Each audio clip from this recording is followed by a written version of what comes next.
আমার নবীর চেহারা হাসান এবং হুসাইনের চেহারার সাথে মিল ছিল। হাসান এবং হুসাইন যখন বেলালের কাছে চলে আসে, হযরত বেলাল রাদিয়াল্লাহু তাআলা আনহু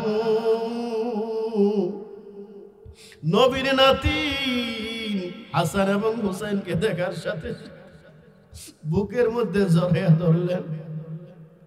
হযরত হাসান এবং হুসাইন বলতেছেন, নানার মুআজ্জিন, তুমি কেমন আশেক হইলা, আমার নানার কেমন আশেক হইলা। আমার নানা দুনিয়া থেকে বিদায় নিয়ে গেছেন, আর সাথে সাথে তুমিও মদিনা থেকে বিদায় নিয়ে গেছেন। ও নানার মুআজ্জিন বেলাল, আজকে আপনি দাঁড়াইয়া আমাদের সামনে একটু আজান দিবেন। আপনার আজান শুনে আমরা আমাদের মনটাকে একটু ঠান্ডা করব, তৃপ্তি নিব। হযরত বেলাল রাদিয়াল্লাহু তাআলা আনহু দাঁড়াইয়া আজান দেওয়া শুরু করলেন। হযরত বেলাল রাদিয়াল্লাহু তাআলা আনহু দাঁড়াইয়া আজান দেওয়া শুরু করলেন। আল্লাহু আকবার, আল্লাহু আকবার। হযরত বেলাল যখন আল্লাহু আকবার বললেন, তখন মদিনার সমস্ত পুরুষ সাহাবায়ে কেরাম গুলো ঘর থেকে দৌড়াইয়া চলে আসছে। হযরত বেলাল রাদিয়াল্লাহু তাআলা আনহু যখন বলতেছেন, আশহাদু আল্লা ইলাহা ইল্লাল্লাহ, এটা বলার সময় মদিনার সমস্ত মহিলা সাহাবী এবং বাচ্চারা পর্যন্ত ঘর থেকে বের হয়ে চলে আসছে। হযরত বেলাল রাদিয়াল্লাহু তাআলা আনহু যখন বলতেছেন, আশহাদু আন্না মুহাম্মাদার রাসূলুল্লাহ, আশহাদু আন্না মুহাম্মাদার রাসূলুল্লাহ বলার সাথে সাথে মদিনার মাটিটা থরথর করে কাঁপা শুরু করে দিয়েছে। হযরত বেলাল রাদিয়াল্লাহু তাআলা আনহু বেহুশ হয়ে জমিনের মধ্যে পড়ে যায়। ও আল্লাহর বান্দা, বেলাল কি পরিমাণ আমার নবীকে মহব্বত করতেন। নবী দুনিয়া থেকে চলে গেছে, বেলাল এক মুহূর্ত মদিনায় থাকে নাই, তিনিও মদিনা ছেড়ে চলে গিয়েছেন সিরিয়ায়। রাসূল করিম সাল্লাল্লাহু আলাইহি ওয়াসাল্লাম মক্কা থেকে যখন মদিনায় হিজরত করে আসলেন, মদিনায় যাওয়ার পরে রাসূল করিম সাল্লাল্লাহু আলাইহি ওয়াসাল্লাম মসজিদে নববী প্রতিষ্ঠা করলেন। খেজুর পাতার ছাউনি, একটা মরা খেজুর গাছের গোড়ালির উপরে দাঁড়াইয়া নবীজি খুতবা দিতেন, যেটাকে হাদিসের ভাষায় উস্তুনে হান্নানা বলা হয়।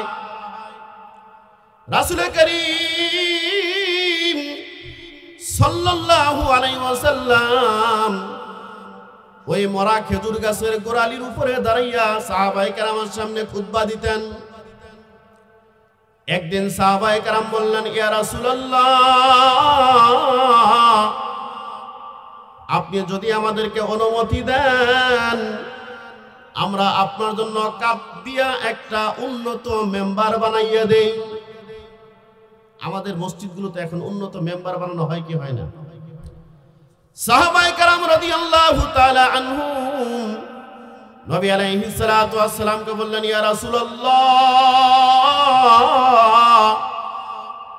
আপনি যদি অনুমতি দেন, আপনার জন্য একটা উন্নত মেম্বার আমরা প্রস্তুত করে দেই। রাসূল করিম সাল্লাল্লাহু আলাইহি ওয়াসাল্লাম সাহাবায়ে কেরামদেরকে অনুমতি দিলেন। সাহাবায়ে কেরাম অত্যন্ত সুন্দর করে কাঠ দিয়া একটা মেম্বার তৈরি করলেন। রাসূল করিম সাল্লাল্লাহু আলাইহি ওয়াসাল্লাম পরের দিন ওই নতুন মেম্বারের উপরে দাঁড়িয়ে সাহাবায়ে কেরামের সামনে খুতবা দিলেন। নামাজের পরে সাহাবায়ে কেরাম মসজিদ থেকে বের হয়ে গেলেন।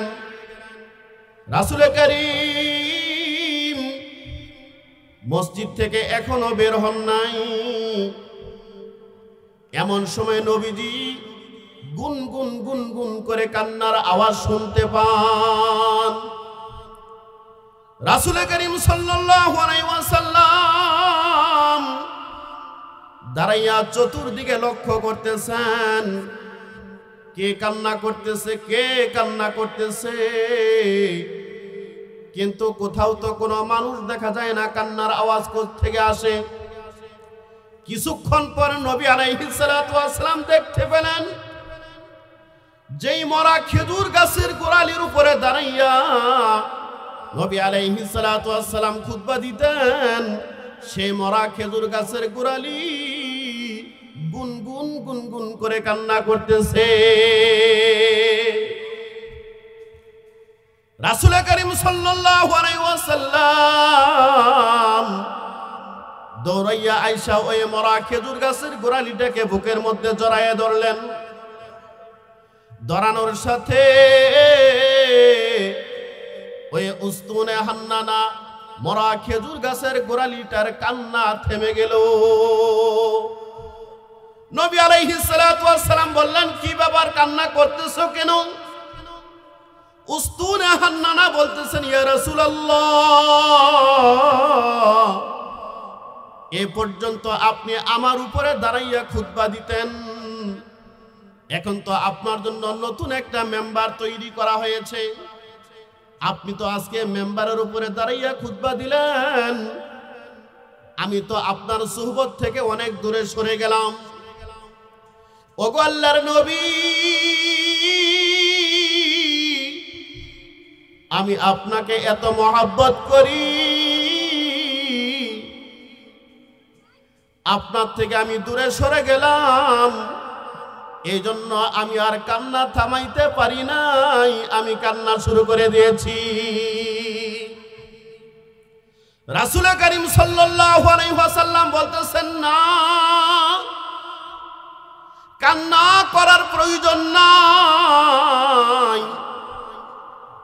ও খেজুর গাছ রে, তোর ভিতরে আমি নবীর এত মহব্বত আমি তো আগে বুঝতে পারি নাই।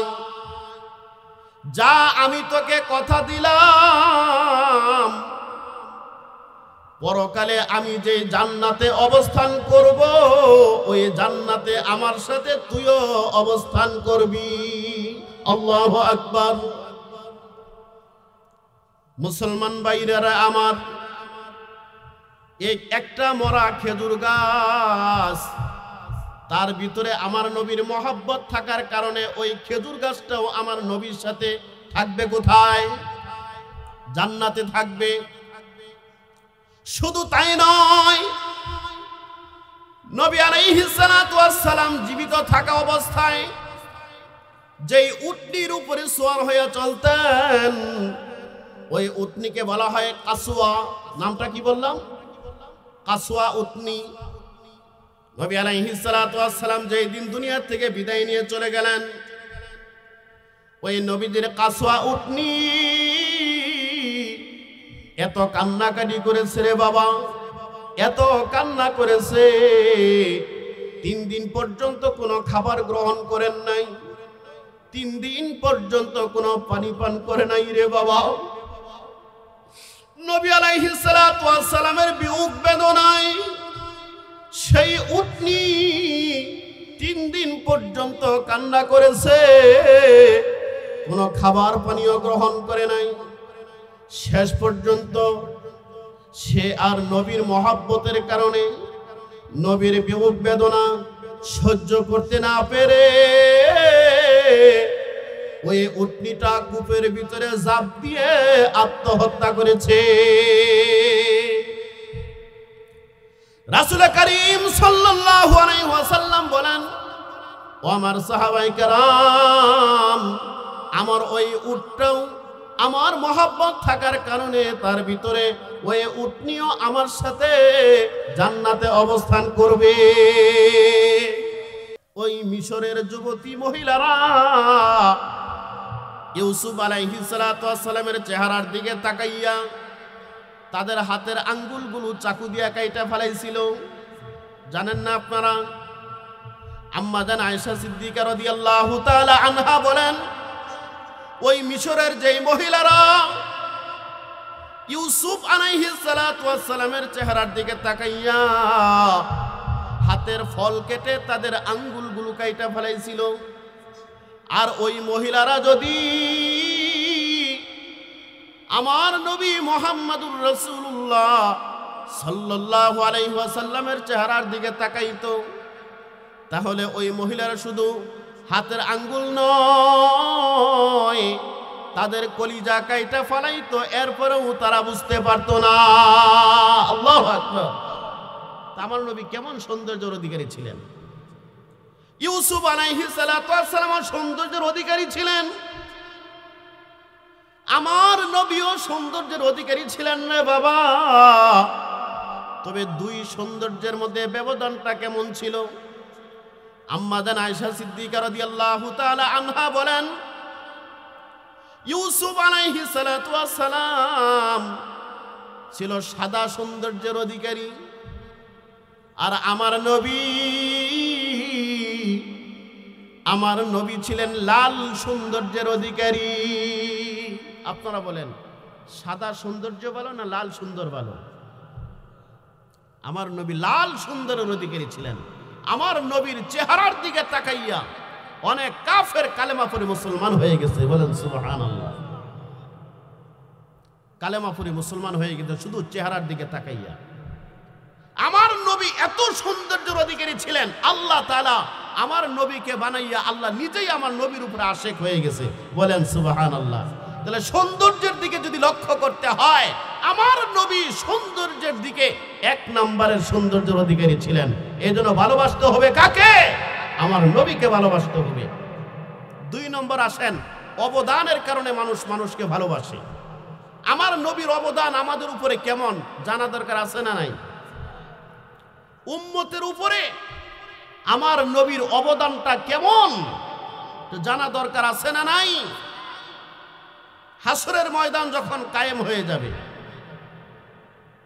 অর্ধহাত উপরে চলে আসবে সূর্য, মাথার মস্তকগুলো মোমের মতো গলে গলে টকবক করে করে পড়তে থাকবে।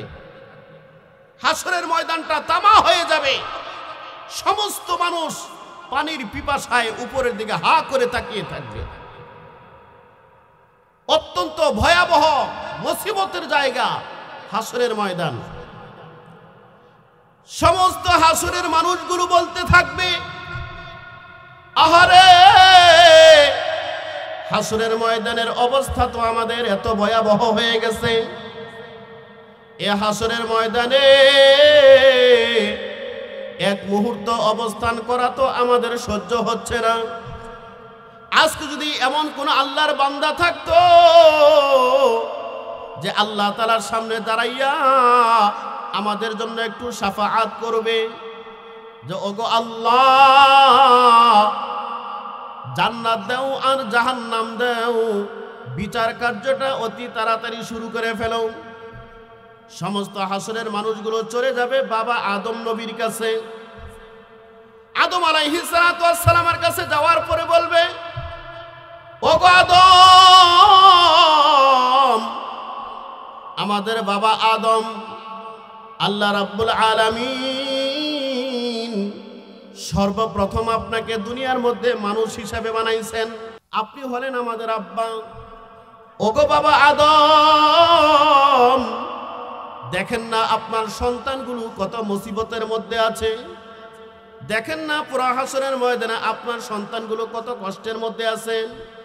একটু যান আল্লাহ তাআলার সামনে, একটু যান আমাদের জন্য একটু শাফাআত করেন। আল্লাহ তাআলা যেন আমাদেরকে এই হাসরের ময়দানের কঠিন অবস্থা থেকে মুক্তি দান করেন। আদম আলাইহিস সালাতু ওয়াস সালাম বলবেন, না,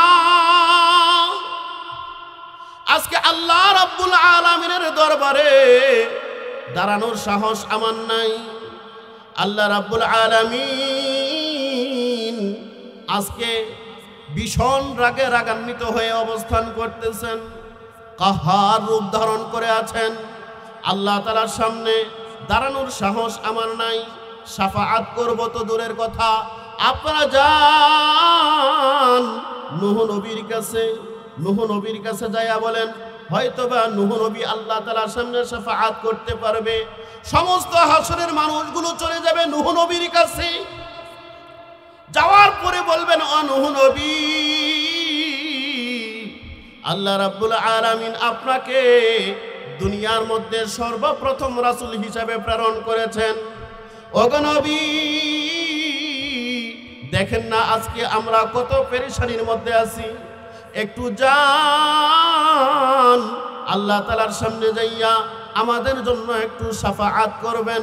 নূহ আলাইহিস সালাতু ওয়াস সালাম বলবেন, না, আজকে আল্লাহ তাআলার সামনে দাঁড়ানোর সাহস আমার নাই, আল্লাহ তাআলার সামনে দাঁড়ানোর ক্ষমতা আমার নাই, শাফাআত করার অধিকার আমার নাই। তোমরা চলে যাও ইব্রাহিম আলাইহিস সালাতু ওয়াস সালামের কাছে। সমস্ত হাসরের লোকেরা চলে যাবে ইব্রাহিম আলাইহিস সালামের কাছে। যাওয়ার পরে বলবে, ইব্রাহিম নবী, আপনি তো খলিলুল্লাহ, আল্লাহর অন্তরের বন্ধু।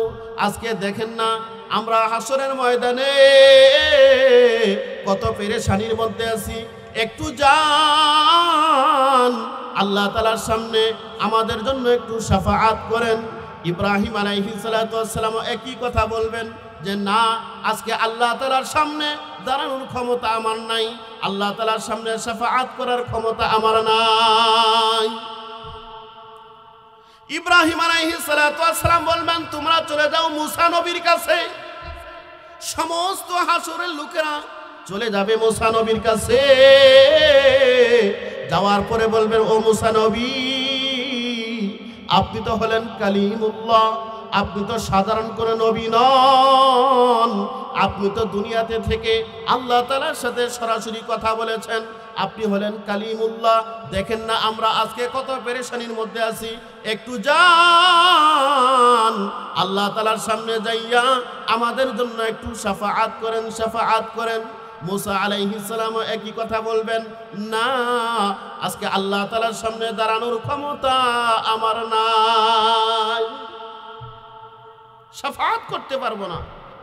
আপনারা যান ঈসা নবীর কাছে। সমস্ত হাসরের মানুষগুলো চলে যাবে ঈসা নবীর কাছে। যাওয়ার পরে বলবে, ঈসা নবী, আপনি তো রূহুল্লাহ, আল্লাহর রূহ, পিতা ছাড়া আল্লাহ তাআলা আপনাকে দুনিয়াতে প্রেরণ করেছেন। দেখেন না আমরা কত কষ্টের মধ্যে আছি।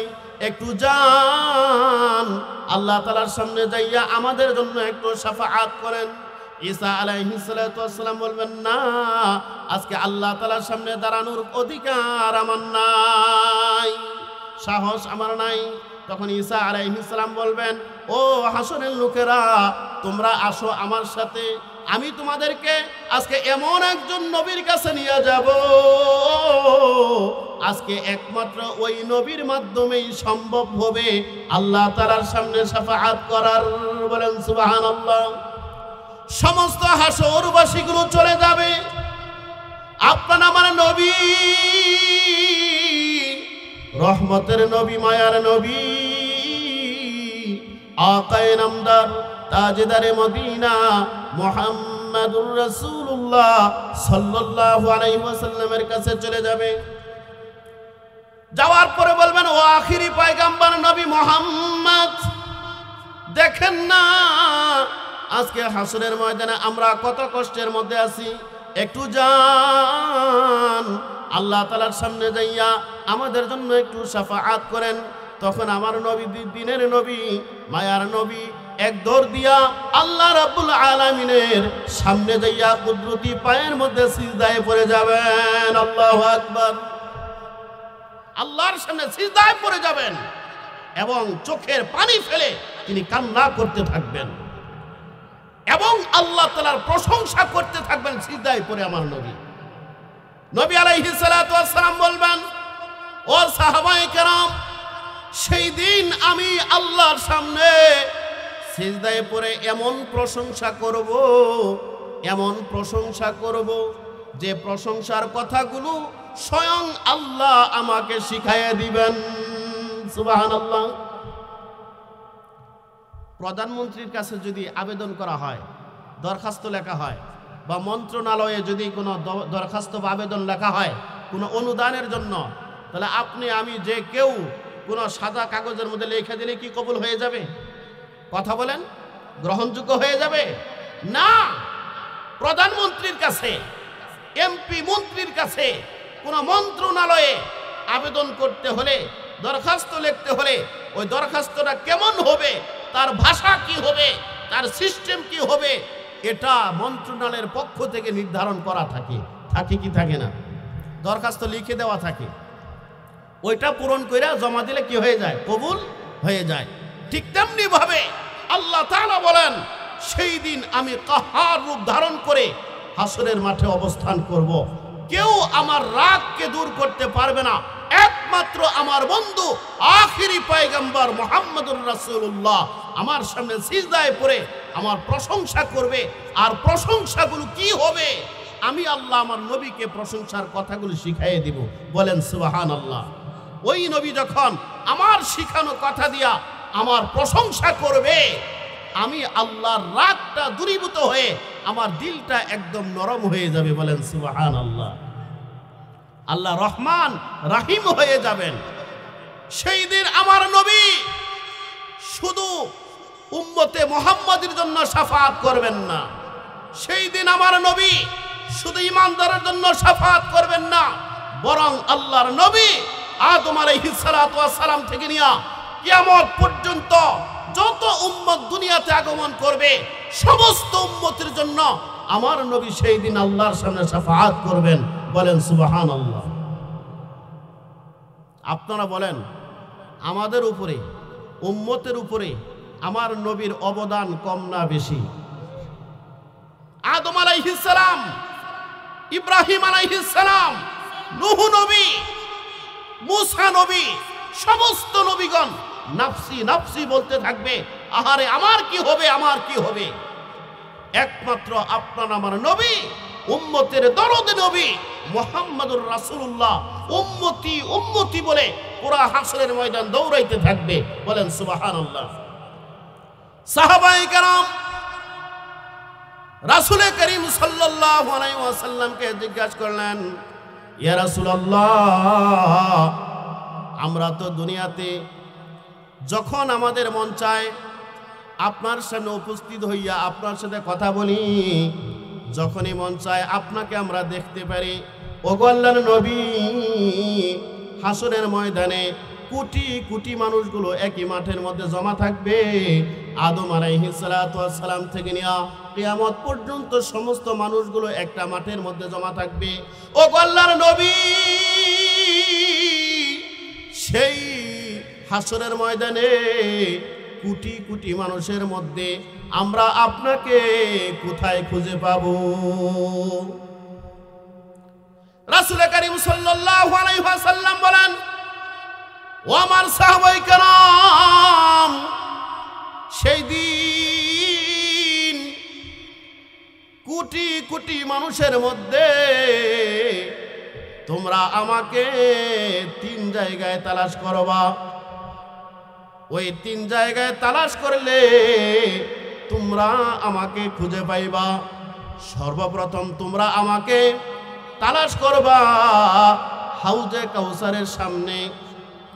রাসূল করিম সাল্লাল্লাহু আলাইহি ওয়াসাল্লাম বলেন, হাসরের ময়দানে সর্বপ্রথম আমি আমার নিজ হাতে আমার উম্মতকে পানি পান করানোর জন্য হাউজে কাউসারের সামনে পান পাত্র নিয়ে আমি দাঁড়িয়ে থাকবো। সুবহানাল্লাহ বলেন। রাসূল করিম সাল্লাল্লাহু আলাইহি ওয়াসাল্লাম বলেন, ও আমার সাহাবায়ে কেরাম, সেই দিন সর্বপ্রথম তোমরা আমাকে হাউজে কাউসারের সামনে তালাশ করবা। যদি তোমরা হাউজে কাউসারের সামনে খুঁজে না পাও, চলে যাইবা ওই মিজানের পাল্লার পার্শ্বে, যে মিজানের পাল্লার মাধ্যমে আমার গুনাহগারের উম্মতের আমল নামাকে ওজন করা হইবে।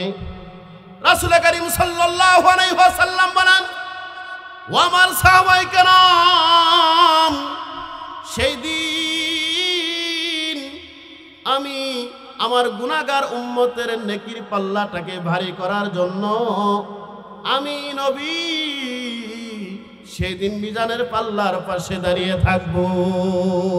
সুবহানাল্লাহ।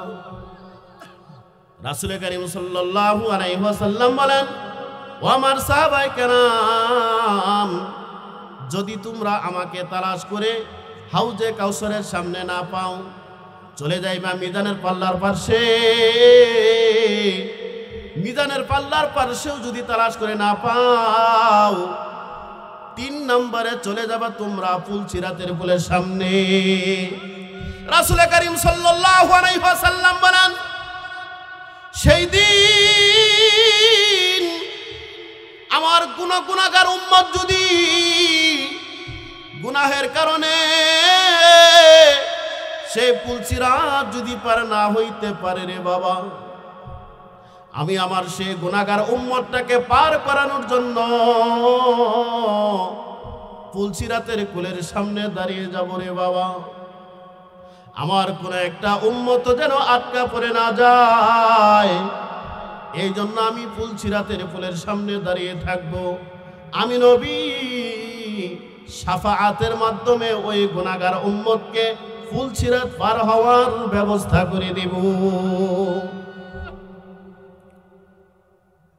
সমস্ত হাসরবাসীদের হিসাব নিকাশ যখন শেষ হয়ে যাবে, সমস্ত নবী এবং রাসূলগণ চলে যাবে জান্নাতের গেটের সামনে রে বাবা। জান্নাতে প্রবেশ করার জন্য জান্নাতের সামনে যায় ভিড় জমাবে।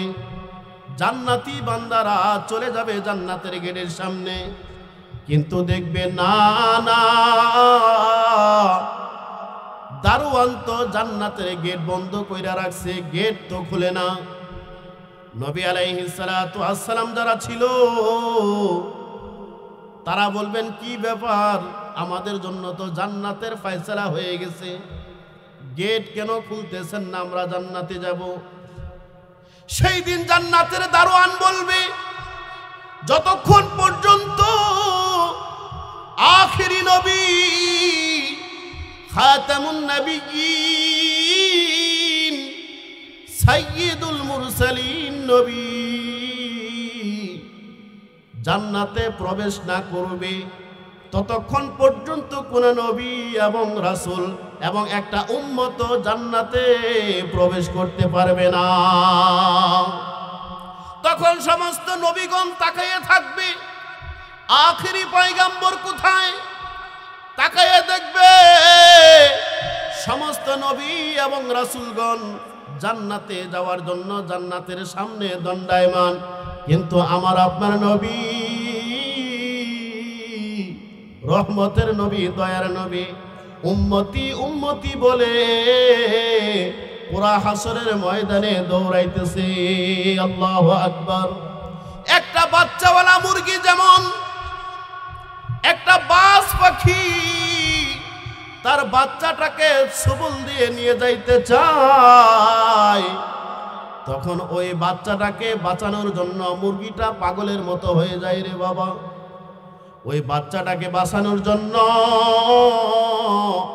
মুরগিটা একবার ঝাঁপ দিয়ে চলে যায় ঘরের চালের উপরে, কথা ঠিক কিনা, একবার উড়াল দিয়ে চলে যায় গাছের ডালের উপরে, একবার উড়াল দিয়ে চলে যায় পানির ভিতরে ঝাঁপ দেয় বাচ্চাটাকে বাঁচানোর জন্য। ঠিক তেমনি ভাবে সেই বাচ্চাওয়ালা মুরগির মতো আমার আপনার নবী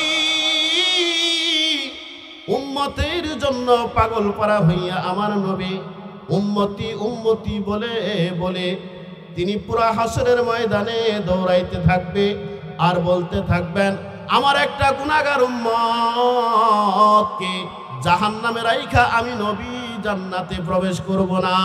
আল্লাহু আকবার বলেন। আমার নবীর অবদান উম্মতের উপরে কম না বেশি?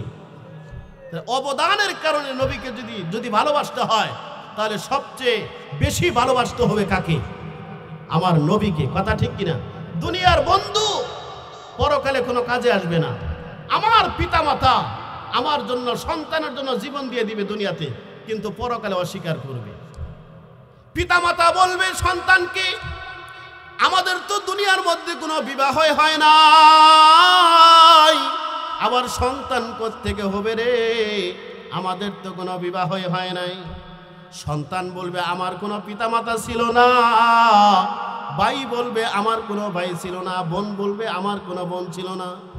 বন্ধু বলবে আমার কোনো বন্ধু ছিল না, কেউ কারো কোনো পরিচয় দিবে না।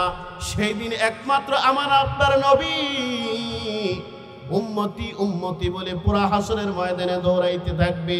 এই জন্য রে বাবা, অবদানের কারণে যদি মহব্বত করতে হয় আমার নবীকে মহব্বত করতে হবে। নবীর মহব্বতটা কেমন হওয়া চাই, এটার একটা নমুনা, একটা মডেল থাকা দরকার আছে না নাই? আমার নবীকে আমি কতটুকু মহব্বত করব, এটার মডেল কেমন হবে? আল্লাহ তাআলা নবীর কিছু আশেক দুনিয়াতে দেখাই গেছেন। নবীর মহব্বত কিভাবে করতে হয় আল্লাহ তাআলা দুনিয়াতে দেখাই গেছেন। আর নবী আলাইহিস সালামের সবচেয়ে বেশি আশেক ছিলেন সাহাবায়ে কেরাম। কে ছিলেন? কথা বলেন, কারা ছিলেন? সাহাবায়ে কেরাম আমার আপনার নবীকে সবচেয়ে বেশি মহব্বত করতেন। কেমন মহব্বত করতেন? অল্প কয়েকটা কথা বলে আমি শেষ করে দিচ্ছি। রাসূল করিম সাল্লাল্লাহু আলাইহি ওয়াসাল্লামের ইন্তেকাল যখন হয়ে গেল, রাসূলের একজন বিশিষ্ট সাহাবী ছিলেন হযরত বেলাল হাবশী রাদিয়াল্লাহু তাআলা আনহু। নাম শুনেন নাই আপনারা? মসজিদে নববীর মুয়াজ্জিন ছিলেন। কি ছিলেন? রাসূল করিম সাল্লাল্লাহু আলাইহি ওয়াসাল্লাম হযরত বেলাল রাদিয়াল্লাহু তাআলা আনহুকে মসজিদে নববীর মুয়াজ্জিন নিযুক্ত করেছিলেন রে বাবা। হযরত বেলাল রাদিয়াল্লাহু তাআলা আনহু যখন সে মসজিদে নববীর মধ্যে আযান দিত, সেই মসজিদে নববীর আযানের আওয়াজ আল্লাহর আরশে আযীম পর্যন্ত পৌঁছে যাইত। একবার সাহাবায়ে কেরাম বললেন, ইয়া রাসূলুল্লাহ, ইয়া হাবিবাল্লাহ, হযরত বেলাল রাদিয়াল্লাহু তাআলা আনহুর আওয়াজটা তো বেশি ভালো না, তার কণ্ঠস্বর বেশি একটা ভালো শোনা যায় না, তার চেহারাও তো বেশি ভালো দেখা যায় না। এত বড় সম্মানিত একটা মসজিদ, এখানে অত্যন্ত সুরলিত মধুর কণ্ঠের একজন মুয়াজ্জিন দরকার। আজকে আমাদের মসজিদগুলোতেও আমরা চাই একজন সুন্দর সুরলিত কণ্ঠে যেন আজান হয়। কথা ঠিক না বেঠিক? ইমাম সাহেবের কেরাতটা যেন সুন্দর শোনা যায়, সুর যেন ভালো হয়। কথা ঠিক কিনা? ইমাম সাহেবের সুর না থাকলে বলে এই ইমাম সাহেব আমাদের মসজিদে চলবে না। ঠিক তেমনি ভাবে সাহাবায়ে কেরাম নবী আলাইহিস সালাতু ওয়াস সালামকে বললেন, ইয়া রাসূলুল্লাহ, বেলালের পরিবর্তে আরেকজন সুন্দর কণ্ঠস্বরওয়ালা একজন মুয়াজ্জিন নিযুক্ত করেন। রাসূল করিম সাল্লাল্লাহু আলাইহি ওয়াসাল্লাম অত্যন্ত সুন্দর মধুর কণ্ঠের একজন মুয়াজ্জিন নিযুক্ত করে দিলেন। একদিন, 2 দিন, 3 দিন চলে যায়, আজান দিতেছে অত্যন্ত সুন্দর কণ্ঠে। আল্লাহ রাব্বুল আলামিন আমার নবীর কাছে ওহী পাঠাইয়া বললেন, ওগো আমার বন্ধু, কি ব্যাপার, মসজিদে নববীর মধ্যে আজান হয় না কেন? মসজিদে নববীতে আজান হয় না কেন? রাসূল করিম সাল্লাল্লাহু আলাইহি ওয়াসাল্লাম বলেন, না, এখন তো আরো অত্যন্ত সুন্দর কণ্ঠ দিয়া মধুর কণ্ঠের আজান হয় মসজিদে নববীতে। আল্লাহ রাব্বুল আলামিন বলেন, না, যতদিন বেলাল মসজিদে নববীর মধ্যে আজান দিত, ওই বেলালের আজানটা মদিনার মসজিদে নববী থেকে আমার আরশে আজিম পর্যন্ত চলে যাইত। দুনিয়ায়ে মুআজ্জিন মে তেরা নাম রহেগা, দুনিয়ায়ে মুআজ্জিন মে তেরা নাম রহেগা, बेलाल तेरा नाम से इस्लाम रहेगा, बेलाल तेरा नाम से इस्लाम रहेगा। दुनिया या सदाकत में तेरा नाम रहेगा, दुनिया या सदाकत में तेरा नाम रहेगा, सिद्दीक तेरे नाम से इस्लाम रहेगा, सिद्दीक तेरा नाम से इस्लाम रहेगा, दुनियाए शुजाअत में तेरा नाम रहेगा, फारूक तेरा नाम से इस्लाम रहेगा, फारूक तेरा नाम से इस्लाम रहेगा, दुनिया सखावत में तेरा नाम रहेगा, दुनिया सखावत में तेरा नाम रहेगा, उस्मान तेरा नाम से इस्लाम रहेगा, उस्मान तेरा नाम से इस्लाम रहेगा, दुनिया अदालत में तेरा नाम रहेगा, अली तेरा नाम से इस्लाम रहेगा, अली तेरा नाम से इस्लाम रहेगा, दुनियाए मुअज्जिन में तेरा नाम रहेगा, बेलाल तेरा नाम से इस्लाम रहेगा, बेलाल तेरा नाम से इस्लाम रहेगा। बोलन मरहबा। আল্লাহ রাব্বুল আলামিন বলেন, গো নবী, যতদিন পর্যন্ত বেলাল মসজিদে নববীর মধ্যে আজান দিত, ওই বেলালের আজানের আওয়াজ আমি আল্লাহর আরশে আজিম পর্যন্ত পৌঁছে যাইতো। সেই বেলাল আমার নবীকে কি পরিমাণ মহব্বত করত রে বাবা। আমার নবী যেই দিন দুনিয়ার থেকে চলে যান, খলিফাতুল মুসলিমিন হয়ে গেছেন আবু বকর। হযরত বেলাল রাদিয়াল্লাহু তাআলা আনহু একটা কাপড়ের গাঁটটি বাঁধা মাথার মধ্যে নিয়া খলিফাতুল মুসলিমিন আবু বকরের কাছে চলে আসছে। আয়েশা বলতেছেন, খলিফাতুল মুসলিমিন, আমাকে অনুমতি দেন, আমি মদিনা ছেড়ে অন্য আরেকটা দেশে চলে যাব। আবু বকর রাদিয়াল্লাহু তাআলা আনহু বলতেছেন, বেলাল, কি ব্যাপার, কেন তুমি মদিনা ছেড়ে অন্য দেশে চলে যাইবা? হযরত বেলাল রাদিয়াল্লাহু তাআলা আনহু বলেন, আমি আমার নবীজিকে এত পরিমাণে বেশি মহব্বত করি গো। তো আসসালাম দুনিয়া থেকে চির বিদায় নিয়ে চলে গেছেন, আপনারা তো আমার নবীর রওজার দিকে তাকাইয়া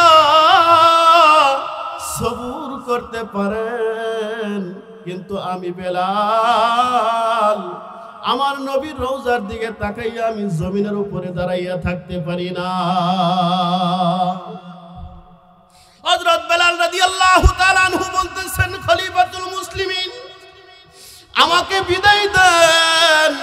যেই মদিনার মধ্যে আমার নবী নাই, ওই মদিনার মধ্যে আমি বেলাল থাকবো না।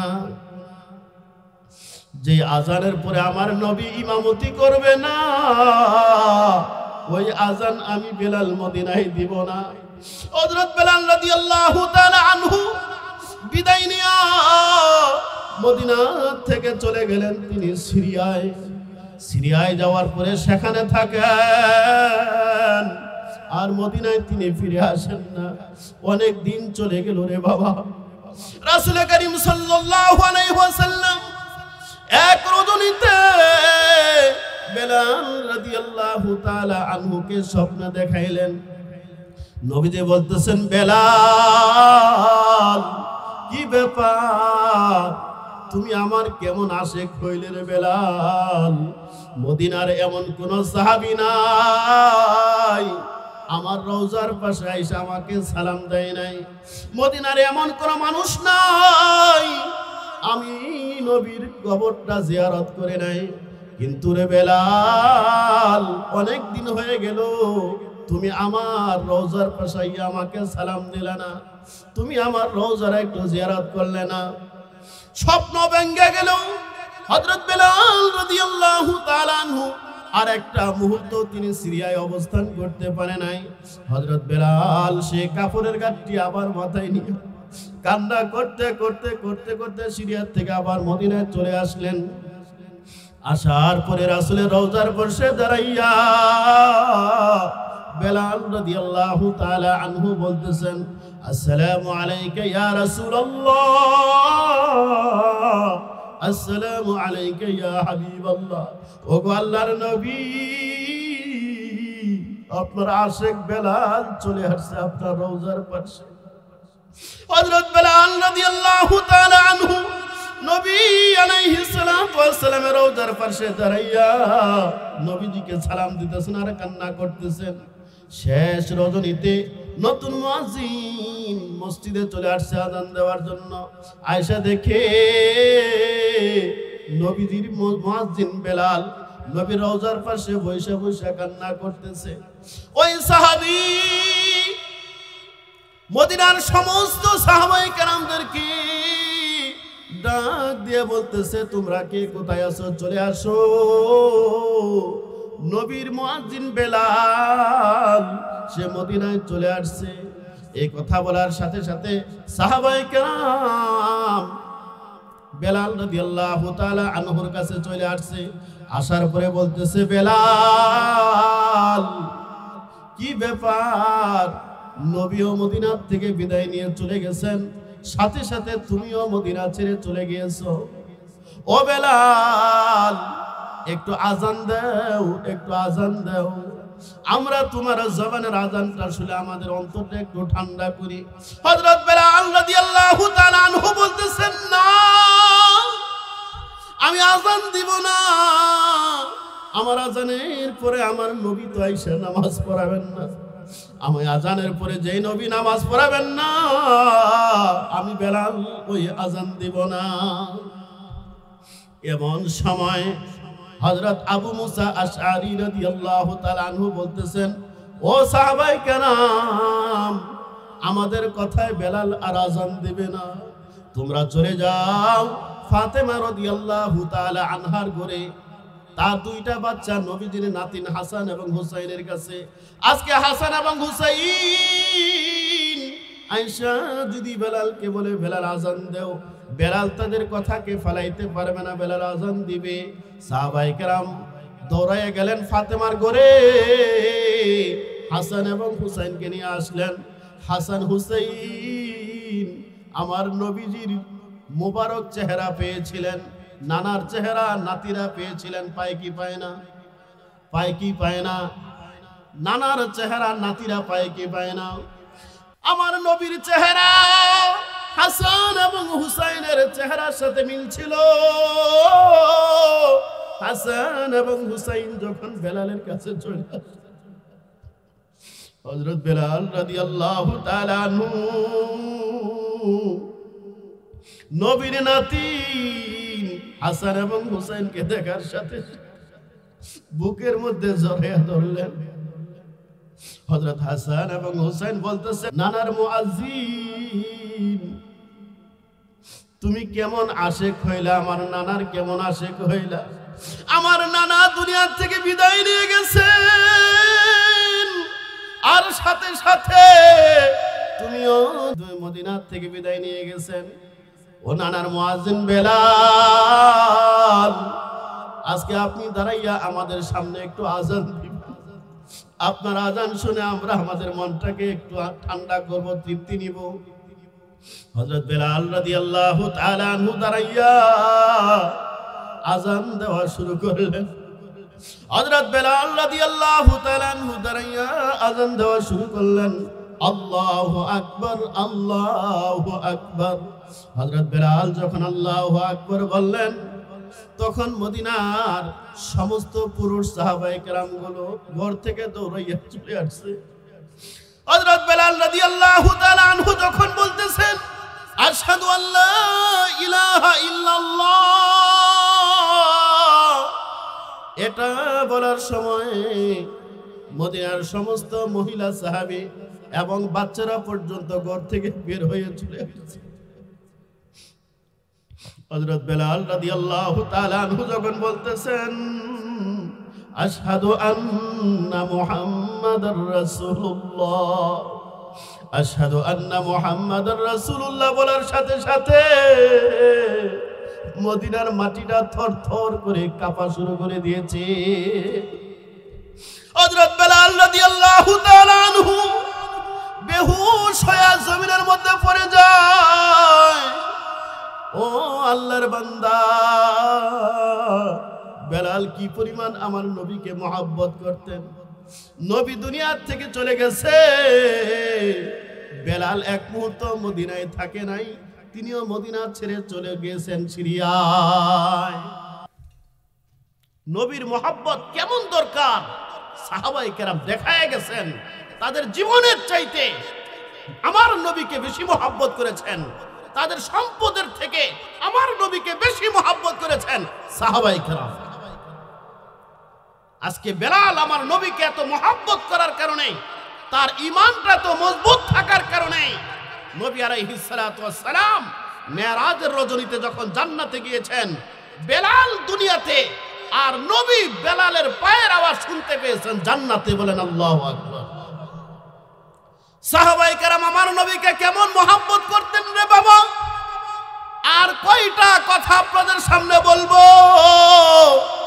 উহুদের ময়দান যখন শুরু হয়ে গেছে, উহুদের যুদ্ধের ময়দানে যখন জিহাদ শুরু হয়ে গেছে রে বাবা, অনেক লম্বা ঘটনা। এক পর্যায়ে উহুদের ময়দানে খবর ছড়ায় গেছে, আলা ইন্না মুহাম্মাদান কদ কুতিল, মুহাম্মদ দুনিয়া থেকে বিদায় হয়ে গেছে, মুহাম্মদ শহীদ হয়ে গেছে, মুহাম্মদ আর উহুদের ময়দানে নাই, সে দুনিয়াতে হত্যা হয়ে গেছে। সাহাবায়ে কেরামের কানের মধ্যে যখন আওয়াজ চলে আসলো উহুদের ময়দানে নবী নাই, নবী শহীদ হয়ে গেছে, সাহাবায়ে কেরামের কানের মধ্যে আওয়াজ হওয়ার সাথে সাথে সাহাবায়ে কেরামের অবশিষ্ট শক্তিটাও শেষ হয়ে গেছে। সাহাবায়ে কেরাম রাদিয়াল্লাহু তাআলা আনহু তাদের হাত থেকে তলোয়ার ফেলে দিয়ে জমিনের মধ্যে বসে গেছে রে বাবা। সাহাবায়ে কেরাম বলতেছেন, আমার নবী নাই, আমাদের বেঁচে থেকে আর লাভ কি, আমরা আর কার জন্য জিহাদ করব। পুরা মদিনার মধ্যে খবর ছড়ায় গেছে উহুদের ময়দানে নবী নাই। রাসূল করিম সাল্লাল্লাহু আলাইহি ওয়াসাল্লামের কলিজার টুকরা ফাতেমা রাদিয়াল্লাহু তাআলা আনহার কানের মধ্যে যখন আওয়াজ আসছে উহুদের ময়দানে নবী নাই, নবী নাই, খবরটা শোনার সাথে সাথে ফাতেমা মদিনার থেকে 3 কিলোমিটার দূরে অবস্থিত উহুদের ময়দান, একটা বিদ্যুৎ গতিতে ফাতেমা মদিনার থেকে উহুদের ময়দানে উপস্থিত হয়ে গেছে। রাসূল করিম সাল্লাল্লাহু আলাইহি ওয়াসাল্লামের একজন আশিক সাহাবী হযরত হানজালা রাদিয়াল্লাহু তাআলা আনহু উহুদের ময়দানে তিনি উহুদের যুদ্ধে অংশগ্রহণ করে নাই। নবী আলাইহিস সালাতু ওয়াস সালাম হানজালাকে ছুটি দিয়েছিলেন, নতুন বিবাহ করেছে। নবী বলেছেন, হানজালা তুমি তো মাত্র আজকে নতুন বিবাহ করলে, তোমাকে উহুদের যুদ্ধে অংশগ্রহণ করার প্রয়োজন নাই, তোমাকে ছুটি দিলাম, তুমি নববধূর সাথে বাসর রাত উদযাপন করো। হানজালা রাদিয়াল্লাহু তাআলা আনহু উহুদের যুদ্ধে যায় নাই, বাসর রাত উদযাপন করেছে। সকাল বেলায় যখন লঙ্গি আর গামছাটা লইয়া গোসল করার জন্য রওনা হয়ে গেছে রে বাবা, এমন সময় হযরত হানজালা শুনতে পাইতেছে কে যেন রাস্তা দিয়া যায় আর বলতেছে উহুদের ময়দানে নবী নাই, নবী শহীদ হয়ে গেছে। হানজালা রাদিয়াল্লাহু তাআলা আনহু যখন শুনতে পাইলেন উহুদের ময়দানে আর নবী নাই, নবী শহীদ হয়ে গেছে, হযরত হানজালা রাদিয়াল্লাহু তাআলা আনহু পাগলের মতো হয়ে গেছে, ফরজ গোসলটা পর্যন্ত করে নাই। হানজালা বলতেছেন, আমার নবী নাই, আমি আর দুনিয়াতে বাইচা থাই গেলাম কি, আমি আর কার জন্য গোসল করব। দৌড়াইয়া গেছে ঘরে, যাইয়া বলতেছে, বিবি রে তাড়াতাড়ি তলোয়ারটা বের করে দাও। বিবি বলতেছে আপনি না গোসল করতে গেলেন, তলোয়ার দিয়ে কি করেন? হানজালা রাদিয়াল্লাহু তাআলা আনহু বলতেছেন, বিবি রে, আমার নবী নাই, উহুদের ময়দানে নবী শহীদ হয়ে গেছে। আমি আর কার জন্য গোসল করব রে বিবি? আমি আর কার জন্য বেঁচে থাকবো? তাড়াতাড়ি আমার তলোয়ারটা বের করে দাও। হানজালা রাদিয়াল্লাহু তাআলা আনহু তলোয়ার নিয়ে তিনি উহুদের ময়দানে চলে গেলেন। জীবন পণ বাজি রেখে জিহাদ করে হানজালাও শহীদ হয়ে গেলেন। উহুদের যুদ্ধ শেষ হয়ে গেল রে বাবা। রাসূল করিম সাল্লাল্লাহু আলাইহি ওয়াসাল্লাম সাহাবায়ে কেরামদেরকে বললেন, ও সাহাবায়ে কেরাম, উহুদের ময়দানে যারা শহীদ হয়েছে এদেরকে উহুদের ময়দানেই দাফন করা হবে, কবর দেওয়া হবে। কবর খনন করো আর শহীদদের লাশগুলাকে জমা করো। সাহাবায়ে কেরাম শহীদদের লাশগুলাকে জমা করলেন। শহীদদের সংখ্যা হলো 68টা। কয়টা হয়েছে? আমার কথা কি বুঝতেছেন? কষ্ট হইতেছে আপনাদের? শেষ করে দেই। সাহাবায়ে কেরাম সমস্ত শহীদদের লাশগুলাকে জমা করলো। শহীদদের সংখ্যা হয়েছে 68টা। রাসূল করিম সাল্লাল্লাহু আলাইহি ওয়াসাল্লাম বলেন, না, শহীদ হবে 70 জন। কারণ আল্লাহ রাব্বুল আলামিন আমাকে জানাইয়া দিয়েছেন উহুদের ময়দানে 70 জন সাহাবী শাহাদাত বরণ করবে। ও আমার সাহাবায়ে কেরাম, উহুদের ময়দানে তালাশ করে দেখো আর 2 জন সাহাবীর লাশ কোথায় আছে তালাশ করে দেখো। সাহাবায়ে কেরাম চলে গেলেন উহুদের ময়দানে। তালাশ করতে করতে পাহাড়ের উপরে ওইটা দেখে আরেকজন সাহাবীর লাশ পড়ে আছে, কিন্তু ওই সাহাবীর লাশ চিনার কোনো উপায় নাই। সমস্ত শরীরগুলো কেটে টুকরা টুকরা করা হয়েছে, হাত 2টাকে কেটে আলাদা করা হয়েছে, পা 2টাকে কেটে আলাদা করা হয়েছে, কাল্লাটা কেটে আলাদা করা হয়েছে, নাক কেটে ফেলেছে, চোখ তুলে ফেলেছে, কান 2টা কাইটা ফেলাইছে। শুধু তাই নয়, ওই সাহাবীর বুকটা ছিঁড়ে কলিজাটা বের করে কে যেন চিবায়া চিবায়া জমিনের মধ্যে ফাইলে রাখছে। ওই সাহাবীকে চিনার কোনো উপায় নাই। সাহাবায়ে কেরাম দৌড়াইয়া চলে আসলেন নবীর কাছে।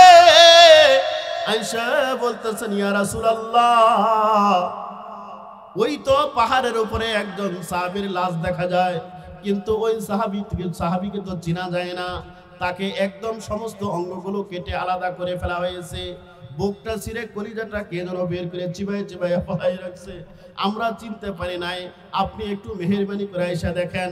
রাসূল করিম সাল্লাল্লাহু আলাইহি ওয়াসাল্লাম দৌড়াইয়া গেলেন। যাওয়ার পরে যখন তাকাইয়া দেখলেন, নবী আলাইহিস সালাতু ওয়াস সালাম বলেন, ও সাহাবায়ে কেরাম, তোমরা যদিও চিনতে পারো নাই রে, কিন্তু আমি আর চিনতে ভুল করি নাই।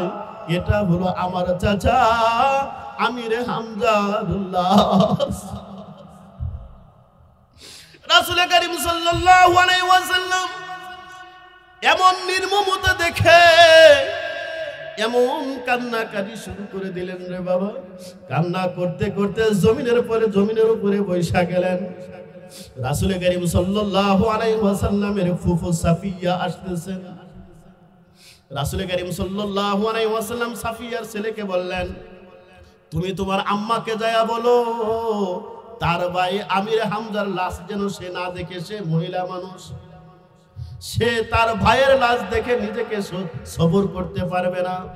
হযরত সাফিয়া রাদিয়াল্লাহু তাআলা আনহাকে বলা হলো, আল্লাহর নবী আপনাকে বলেছেন আপনি আপনার ভাই আমির হামজার লাশ যেন না দেখেন, আপনি সবর করতে পারবেন না। হযরত সাফিয়া রাদিয়াল্লাহু তাআলা আনহা বলেন, আমি শুনেছি মক্কার কাফেররা আমার ভাই আমির হামজাকে কেটে টুকরা টুকরা করে দিয়েছে। হযরত সাফিয়া রাদিয়াল্লাহু তাআলা আনহা চলে আসলেন হামজা রাদিয়াল্লাহু তাআলা আনহুর লাশের কাছে।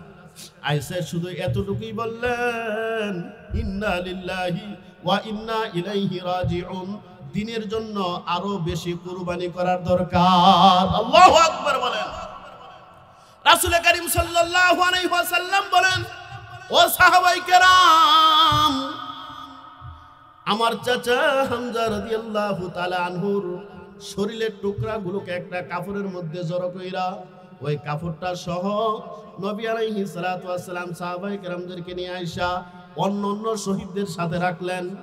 আর নবীজি বলতেছেন, আরো একজন শহীদের লাশ বাকি আছে, কোথায় আছে, কে আছে দেখো।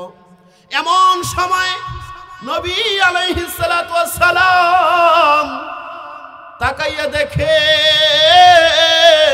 অনেক দূর দূর থেকে একজন মহিলা উহুদের ময়দানের দিকে দৌড়াইয়া আসতেছে। নবী আলাইহিস সালাতু ওয়াস সালাম তাকাইয়া দেখে মহিলা আসতেছে, কিন্তু তাকে চিনতেছেন না। নবী তাকাইয়া রইছেন, মহিলাটা দৌড়াইয়া আস্তে আস্তে যখন উহুদের ময়দানে চলে আসলেন, নবীদের কাছে চলে আসলেন। আয়েশা বলতেছেন, ইয়া রাসূলুল্লাহ, শহীদদের লাশ তো গোসল করানো হয় না, কাফন পরানো হয় না। গোসল এবং কাফন ছাড়াই শুধু জানাজার নামাজ পড়ে দাফন করা হয়। ও আল্লাহর নবী, আপনি আমাকে চিনতে পারেন নাই গো নবী, আমি আপনার আশেক সাহাবী হানজালার নববিবাহিতা স্ত্রী। ও গো আল্লাহর নবী, সমস্ত শহীদদেরকে তো আপনি গোসল দিবেন না, কাফন পরাবেন না, আপনি শুধু জানাজার নামাজ পড়ে দাফন করে দিবেন। তবে আল্লাহর নবী, আমার স্বামী আপনার আশেক সাহাবী হানজালাকে গোসল ছাড়া আপনি দাফন করবেন না, মেহেরবানি করে তাকে গোসল দিয়া আপনি জানাজার নামাজ পড়ে দাফন করে দিবেন। রাসূল করিম সাল্লাল্লাহু আলাইহি ওয়াসাল্লাম বলেন, কেন, কারণ কি? মহিলা বলতেছে, ও আল্লাহর নবী, গত রাত্রে আমার স্বামীর সাথে আমার বাসর রাত উদযাপিত হয়েছে। আমার স্বামীর উপরে গোসল ফরজ ছিল, সকালবেলায় গোসল করার জন্য রওনা হয়ে গেছে। এমন সময় তার কানের মধ্যে আওয়াজ আসছে, উহুদের ময়দানে নবী নাই, নবী শহীদ হয়ে গেছে।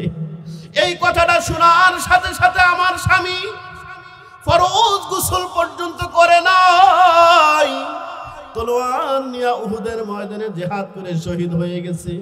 ও আল্লাহর নবী, আমার স্বামী হানজালার উপরে গোসল ফরজ, মেহেরবানি করে আপনি ফরজ গোসলটা করাইয়া তাকে দাফন করে দিবেন।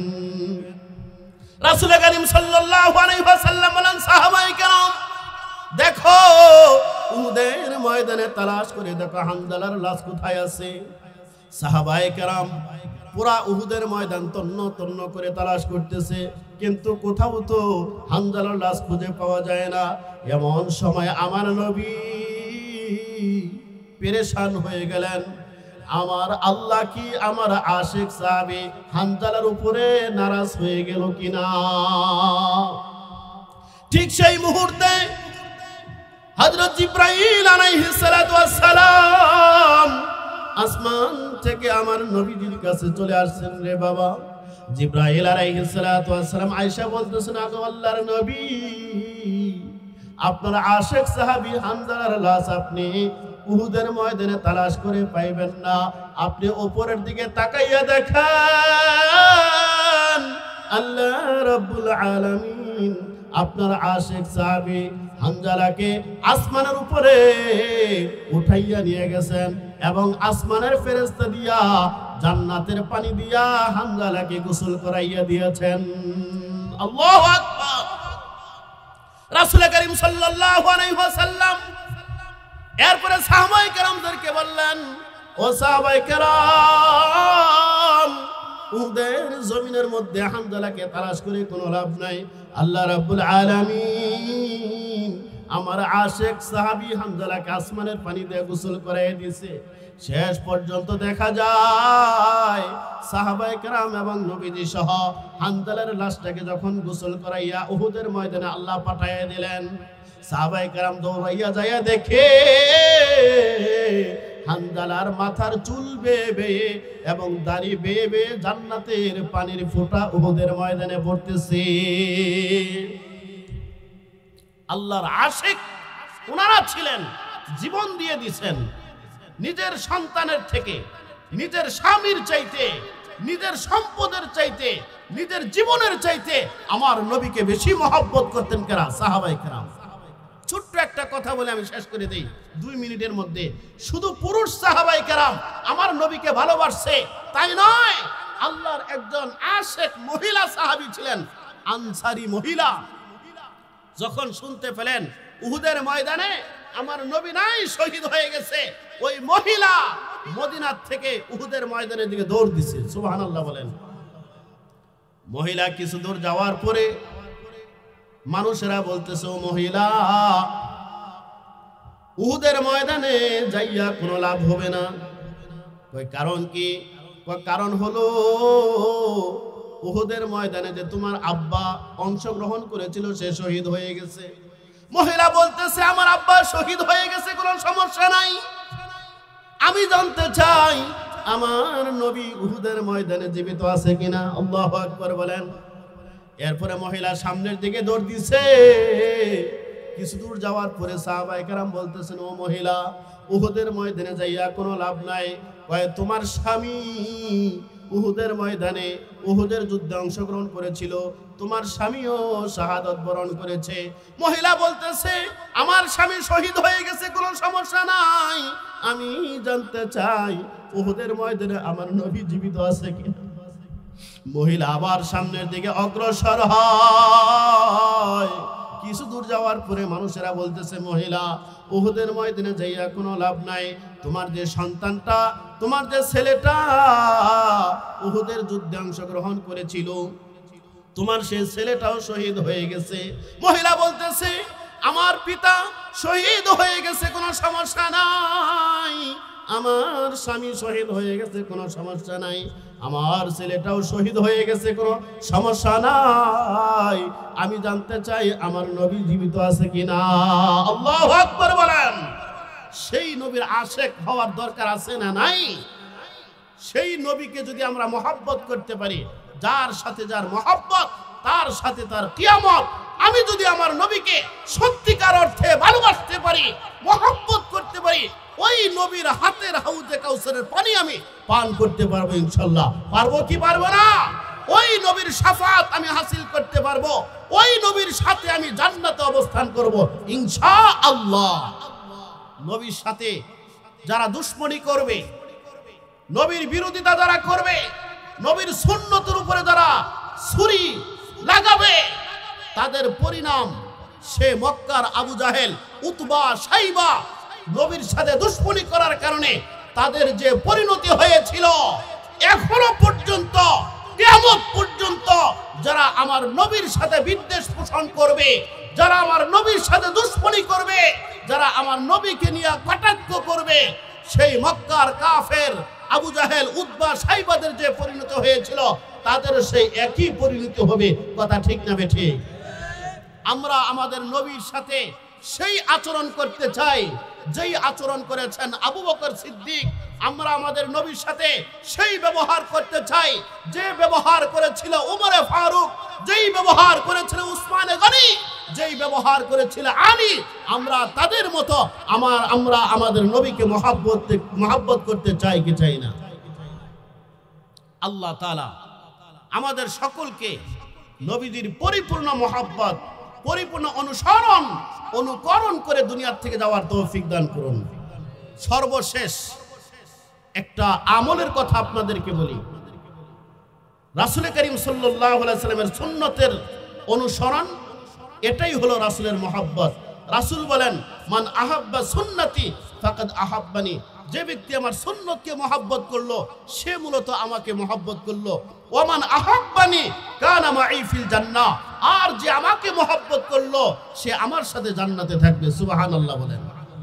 রাসূলের 3টা সুন্নত উলামায়ে কেরাম বলছেন গুরুত্বপূর্ণ। 3টা সুন্নতের উপর যে ব্যক্তি আমল করবে, রাসূলের সমস্ত সুন্নতের উপরে আমল করা তার জন্য আসান হয়ে যাবে। বলেন সুবহানাল্লাহ। সেই 3টা সুন্নত কি জানা দরকার আছে না নাই? 1 মিনিটে বলে দেই। রাসূলের গুরুত্বপূর্ণ 1 নাম্বার সুন্নত হলো বেশি বেশি সালাম দেওয়া। বেশি বেশি কি দেওয়া? সালাম দেওয়া। সালাম দেওয়া এটা রাসূলের সুন্নত। রাসূল করিম সাল্লাল্লাহু আলাইহি সাল্লাম ছোট বড় সমবয়সের বৃদ্ধ বয়সের মুরব্বী যারা ছিল সব শ্রেণীর মানুষদেরকে নবী আলাইহিস সালাতু ওয়াস সালাম বেশি বেশি সালাম দিতেন। সালাম দেওয়া এটা রাসূলের সুন্নত। সালামের মাধ্যমে মুসলমানের মধ্যে জুর মিল মোহাব্বত পয়দা হয়ে যায়, বলেন সুবহানাল্লাহ। এটা রাসূলের একটা সুন্নত। আজকের থেকে আমরা এই সুন্নতের উপর আমল করব তো ইনশাআল্লাহ। হ্যাঁ, বেশি বেশি সালাম দিব। তবে এখানে একটা কথা, আমরা সালাম দেই বাহিরের লোকদেরকে, কিন্তু ঘরে যাইয়া আমার পিতা মাতা আছে, আমার দাদা আছে, নাতি আছে, আমার স্ত্রী আছে, আমার সন্তান আছে, যারা আমার এই সালাম পাওয়ার বেশি হকদার, এদেরকে আমরা সালাম দেই না। কি দেই না? যদি বলা হয় বিবি সাহেবকে যে সালাম দেবেন, হুজুর কি বলেন, বিবি সাহেবকে কেমন সালাম দেয়, এটা কি সম্ভব? শরমের ব্যাপার আছে না? কথা ঠিক কিনা? বাহিরে সালাম দেয় সবাই রে, কিন্তু বিবি সাহেবরে সালাম দেয় না। আবার বিবিরাও এটা মনে করে নিছে, এমন অবস্থা হয়ে গেছে যে আপনি যদি আজকে সালাম দেন আসসালামু আলাইকুম, বিবি সাহেব একটা মুস্কি হাসি মারবে, কি ব্যাপার আজকে ওয়াজে তাসির হয়েছে বলা। কথা ঠিক কিনা? তো যাই হোক, অভ্যাস করে নিলে কোনো সমস্যা নাই। সালাম মানে কি? আসসালামু আলাইকুম ওয়া রাহমাতুল্লাহ, আল্লাহ আপনার উপরে শান্তি বর্ষণ করুন, এটা একটা দোয়া। তো আমার শান্তির দোয়া পাওয়ার হকদার কে? আমার নিজের লোকেরা, বাহিরের লোকেরা না, নিজের ফ্যামিলির লোকেরা বেশি হকদার? নিজের ফ্যামিলির লোকেরা বেশি হকদার না? আমার আব্বা আম্মার জন্য আমি সালামের দোয়া করব, শান্তির দোয়া করব। অন্যদের তুলনায় এই শান্তির দোয়াটা আমার পক্ষ থেকে আমার আব্বা আম্মা পাওয়ার বেশি হকদার। কথা ঠিক কিনা? এই জন্য আব্বা আম্মাকে সালাম দিবেন, যাদের আব্বা আম্মা আছে। কি দিবেন? সালাম দিবেন। বিবিকে সালাম দিবেন। নিজের বাচ্চাদেরকে, সন্তানদেরকে সালামের আমল শিখাবেন। আপনারা দিবেন, দেখবেন পরবর্তীতে তারাও আপনাকে দিবে। দিবেন তো ইনশাল্লাহ। তো রাসূলের গুরুত্বপূর্ণ একটা সুন্নত হলো সালাম দেওয়া। সুন্নত গুরুত্বপূর্ণ, সেটা হলো প্রত্যেক ভালো কাজ ডান দিক থেকে শুরু করা। প্রত্যেক ভালো কাজ কি? ডান দিক থেকে শুরু করা। এটা রাসূলের গুরুত্বপূর্ণ একটা সুন্নত। কাপড় পরিধান করবেন, জামা গায়ে দিবেন, আগে কোন হাতা? ডান হাত আগে না বাম হাত আগে? ডান হাত আগে দিবেন। খোলার সময় বাম হাত আগে খুলবেন। জুতা পায়ে দেওয়ার সময় ডান পা আগে দিবেন। খোলার সময় ডান পা আগে খুলবেন।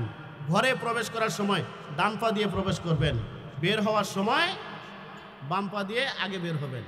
মসজিদে প্রবেশ করার সময় কোন পা দিয়ে প্রবেশ করবেন? ডান পা দিয়ে প্রবেশ করবেন। বাথরুমে যাওয়ার সময় বাম পা দিয়ে। কারণ কি? বাহিরের তুলনায় বাথরুমের অংশটা নিম্নমানের, এই জন্য নিম্নমানের জায়গাতে বাম পা, বাম দিক থেকে শুরু করা। ভালো জায়গাতে ডান দিক থেকে শুরু করা। মসজিদে ঢোকার সময় ডান পা দিয়ে, আর বাথরুমে প্রবেশ করার সময় বাম পা দিয়ে। কথা ঠিক কিনা? 2 নম্বর সুন্নত মনে থাকবে তো? ভালো কাজ কোন দিক থেকে শুরু করা? হ্যাঁ, হাদিসের মধ্যে আছে, আন্না রাসূলুল্লাহ সাল্লাল্লাহু আলাইহি ওয়াসাল্লাম ইউহিব্বু তায়াম্মুনা হাত্তা তানাউলা ওয়া তারাজ্জুলা। নবী আলাইহিস সালাতু ওয়াস সালাম ডান দিকটাকে বেশি মহব্বত করতেন। এমনকি মাথা আশ্রাইছেন, তাও তিনি ডান দিক থেকে মাথা আশ্রানো শুরু করছেন। জুতা পায়ে দেওয়ার সময় ডান পা আগে দিয়ে পরিধান করছেন। রাসূলের সুন্নত। 3 নম্বর সুন্নত হলো বেশি বেশি জিকির করা। বেশি বেশি কি করা? আল্লাহর জিকির করা। জিকিরের জন্য সময়, আলাদা সময়ের প্রয়োজন হয় না। আপনি ক্ষেতের মধ্যে ধান কাটতেছেন, আল্লাহ আল্লাহ আল্লাহ লা ইলাহা ইল্লাল্লাহ জিকির করবেন, আলাদা কোনো সময়ের প্রয়োজন নাই। আছে কি? নাই। জিকিরের মাধ্যমে আল্লাহর সাথে বান্দার মহব্বত কায়েম হয়ে যায়, সম্পর্ক পয়দা হয়ে যায়। কথা ঠিক কিনা? হ্যাঁ, এই জন্য আল্লাহর জিকির করবেন বেশি বেশি। প্রতিদিন 10 মিনিট করে হলেও গোপনে নির্জনে বসে বসে আল্লাহর সাথে আল্লাহর জিকির করবেন। তখন দুনিয়ার কোনো কিচ্ছুর সাথে আপনার সম্পর্ক থাকবে না, তখন সম্পর্ক থাকবে একমাত্র আপনার আর আল্লাহর সাথে। কথা ঠিক কিনা? 3টা সুন্নতের কথা বললাম। 1 নম্বর কি মনে আছে? কি বলেন? 1 নম্বর সালাম, 2 নম্বর ভালো কাজ ডান দিক থেকে শুরু করা, 3 নম্বর কি? বেশি বেশি জিকির করা। উলামায়ে কেরাম বলেন, এই রাসূলের 3টা গুরুত্বপূর্ণ সুন্নতের উপরে যারা নিয়মিত আমল করবে, রাসূলের সমস্ত সুন্নতের উপরে আমল করাটা তার জন্য সহজ হয়ে যাবে। বলেন সুবহানাল্লাহ। আল্লাহ পাক আমাদের সকলকে এই কয়েকটি কথা বুঝে আমল করার তৌফিক দান করুন। আমিন। ওয়া আখিরু দাওয়ানা আনিল হামদুলিল্লাহি রাব্বিল আলামিন। আল্লাহুম্মা আমিন। ربنا ظلمنا أنفسنا وإن لم تغفر لنا وترحمنا لنكونن من الخاسرين ربنا آتنا في الدنيا حسنة وفي الآخرة حسنة وقنا عذاب النار يا مولاي كريم গভীর রাত পর্যন্ত আল্লাহ আপনার কিছু গুনাহগার বান্দাদেরকে সাথে নিয়ে আল্লাহ গো আপনার শাহী দরবারে হাত তুলাইছি মাওলা। ইয়া আল্লাহ, জীবনে এমন কোনো গুনাহ নাই যে গুনাহ করি নাই গো মাওলা। জানা অজানা, শিরকি, বিদআতি, ইচ্ছাকৃত অনিচ্ছাকৃত, জাহিরি বাতিনি, সগীরা কবিরা সব ধরনের গুনাহ করেছি গো মাওলা। ইয়া মাওলাই কারীম, আপনি যদি মাফ না করেন আর কে মাফ করবে গো মাওলা? আপনি ছাড়া আর কেউ তো মাফ করতে পারবেন না গো মাওলা। ওগো আল্লাহ, সে পাহাড় সমান গুনার বোঝা মাথায় নিয়ে আপনার শাহী দরবারে হাত তুললাম গো মাওলা। আল্লাহ, গুনার দিকে তাকাইলে আপনার মাগফিরাতের আশা করতে পারি না। ওগো আল্লাহ, আমাদের গুনার দিকে না তাকাইয়া আপনার রহমতের দিকে তাকাইয়া আমাদের জিন্দগির তামাম গুনাহ খাতা মাফ করে দেন। ইয়া মাওলাই কারীম, আমাদের জিন্দগির সমস্ত মাকাসাদগুলা পূরণ করে দিন, নেক মাকাসাদগুলা পূরণ করে দিন। ইয়া আল্লাহ, সমস্ত পেরেশানি বালা মুসিবত থেকে হেফাজত করুন। ইয়া মাওলাই কারীম, আমাদের পূর্বপুরুষ, আত্মীয় স্বজন, আপনজন যারা দুনিয়ার থেকে চিরবিদায় নিয়ে চলে গেছে, ইয়া আল্লাহ, এখানে যারা হাত তুলেছেন গো মাওলা, ইয়া আল্লাহ, জানি না কে কোন উদ্দেশ্যে হাত তুলেছেন গো মাওলা। ইয়া আল্লাহ, অনেকেরই পিতা নাই, মা নাই, বাবা নাই মাওলা। ইয়া আল্লাহ, আমাদেরকে এতিম করে, চির এতিম করে দুনিয়ার থেকে বিদায় নিয়ে গেছে। ইয়া আল্লাহ, জানি না আজকে তারা কোন অবস্থায় আছে মাওলা। ইয়া আল্লাহ, পৃথিবীর এক প্রান্ত থেকে অপর প্রান্ত পর্যন্ত এক সেকেন্ডের মধ্যে খবর পাওয়া যায়, কিন্তু আমাদের অনেকের আব্বা আম্মা, দাদা দাদি, নানা নানি আমাদেরকে এই দুনিয়ায় রেখে এমন এক জগতে চলে গেছেন গো মাওলা। ইয়া আল্লাহ, কিয়ামত পর্যন্ত আর তাদের সাথে যোগাযোগ করার কোনো ব্যবস্থা নাই। ইয়া আল্লাহ, জানি না তারা কোন অবস্থায় আছে। ওগো আল্লাহ, মেহেরবানি করে আপনি তাদের জিন্দগির তামাম গুনাহ খাতা মাফ করে দিন। ইয়া আল্লাহ, আপনি তাদের কবরকে জান্নাতের বাগান বানিয়ে দিন মাওলা। ইয়া আল্লাহ, জান্নাতুল ফেরদাউসের আলা মাকাম নসিব করে দিন মাওলা। ইয়া আল্লাহ, আমরা যারা জীবিত আছি গো মাওলা, আল্লাহ, আমাদের সকলকে সুন্দর সুশৃঙ্খল ভাবে দিনদারির সাথে, সুস্থতার সাথে জীবন যাপন করার তৌফিক দান করেন গো আল্লাহ। ইয়া আল্লাহ, আপনার অনেক বান্দা বান্দিরা অসুস্থতার মধ্যে কষ্ট করতেছে গো মাওলা। ইয়া আল্লাহ, হাসপাতালের বেডের মধ্যে শুয়ে শুয়ে কাতরাচ্ছে মাওলা। ইয়া আল্লাহ, দুনিয়ার কোনো ডাক্তারের ক্ষমতা নাই সুস্থতা দান করার, দুনিয়ার কোনো ঔষধের ক্ষমতা নাই সুস্থ করার। ইয়া আল্লাহ, আপনি যদি অনুমতি দেন তাহলেই তো ওই অসুস্থ বান্দাটা সুস্থ হইতে পারে। ওগো আল্লাহ, আপনি রূপ দেনেওয়ালা, আপনি শিফা দেনেওয়ালা। ওগো আল্লাহ, আপনি সমস্ত অসুস্থ বান্দাদেরকে সুস্থ করে দিন মাওলা। ইয়া মাওলাই কারীম, আমাদেরকে সুস্থতা নিয়ামত দান করেন মাওলা। ইয়া আল্লাহ, মরণ ব্যাধি দিয়ে আমাদেরকে দুনিয়ার থেকে নিয়েন না মাওলা। ইয়া আল্লাহ, হঠাৎ মৃত্যু দিয়ে আমাদেরকে দুনিয়ার থেকে নিয়েন না গো মাওলা। চলন্ত অবস্থায় রোড অ্যাক্সিডেন্ট দিয়া আল্লাহ আমাদেরকে দুনিয়ার থেকে নিয়েন না গো মাওলা। ইয়া আল্লাহ, মাহে রমজানের শুক্রবার দিন, জুমার দিন নামাজের অবস্থায় সেজদার হালতে আমাদেরকে কালেমা পড়তে পড়তে দুনিয়ার থেকে নিয়ন গো আল্লাহ। ইয়া আল্লাহ, আমাদের সকলের হালাল উপার্জনে বরকত দান করিয়েন আল্লাহ, হারাম থেকে বাঁচার তৌফিক দান করিয়েন গো আল্লাহ। ইয়া আল্লাহ, দুনিয়ার সমস্ত মানুষদেরকে ইসলামের সুশীতল ছায়া তলে আসার তৌফিক দান করিয়েন গো আল্লাহ। ওগো আল্লাহ, আজকে যে মাদ্রাসার উদ্যোগে এই মাহফিলের আয়োজন করা হয়েছে, ইয়া আল্লাহ এই মাদ্রাসাকে কিয়ামত পর্যন্ত কবুল করে নেন গো মাওলা। ইয়া আল্লাহ মাদ্রাসার সমস্ত হাওয়ায়েজগুলোকে গায়বী খাজানা থেকে পূরণ করে দিন আল্লাহ। ইয়া আল্লাহ গভীর রজনীতে আল্লাহ আপনি তো দুনিয়ার আসমানে অবতরণ করেছেন গো মাওলা। ইয়া আল্লাহ সেই গভীর রজনীতে আমরা ভিক্ষুকের বেশে কাঙ্গালের বেশে দুইটা হাত আপনার দরবারে তুলে দিয়েছি গো মাওলা।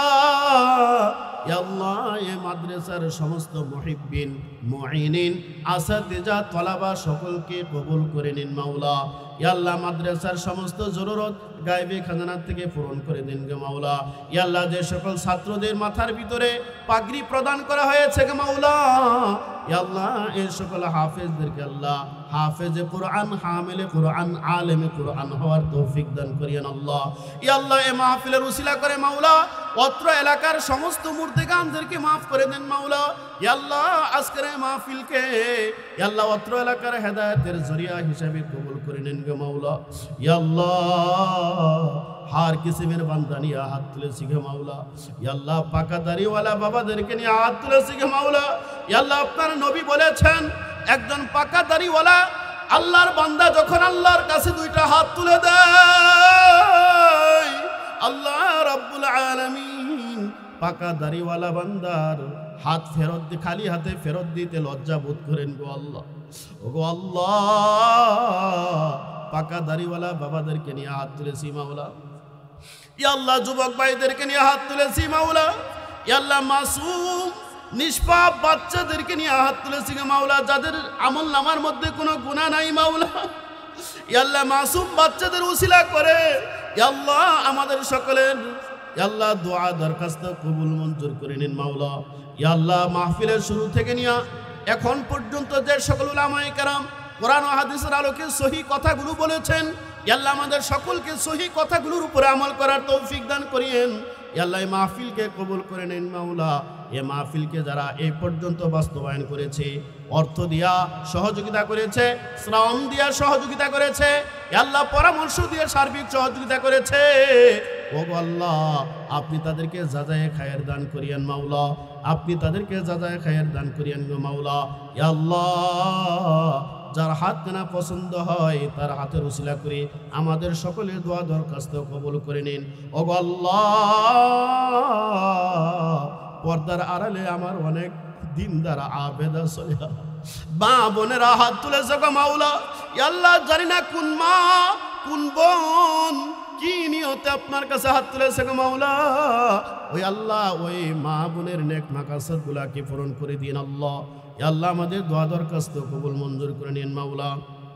ربنا تقبل منا إنك أنت السميع العليم وتب علينا إنك أنت التواب الرحيم رب ارحمهما كما ربياني صغيرا رب ارحمهما كما ربياني صغيرا وصلى الله تعالى على خير خلقه محمد وعلى آله وأصحابه أجمعين برحمتك يا أرحم الراحمين। السلام عليكم ورحمة الله।